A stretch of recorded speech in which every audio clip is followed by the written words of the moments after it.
So, did the Greek world really lose the ability to write, or should I say the technology of writing, after the Bronze Age collapse?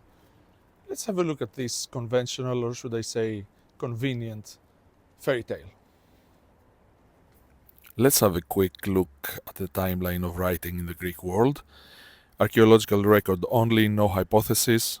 First, we have, of course, Linear B, pretty non-controversial from the 15th century down to something like the 11th century, when all things Mycenaean apparently disappear, following the collapse of the palaces over a century before.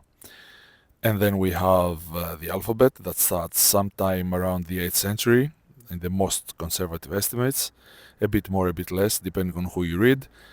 And this is why supposedly in between we have the so-called Dark Ages. But if we really take into consideration another important Greek-speaking area, the island of Cyprus, there we have the Cypriot syllabary that starts at the 11th century. So there really are no Dark Ages when we have the end of Linear B, we have the beginning of the Cypriot syllabary. There's practically no gap in Greek literacy if we take into consideration Cyprus, and why shouldn't we?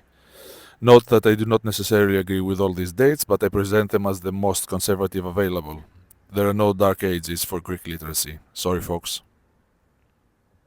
Do you still believe on that fairy tale about the Greek world losing the ability to write during the so-called Dark Ages? No problem. Many people like to believe in fairy tales, but that does not mean that it stands up to scrutiny.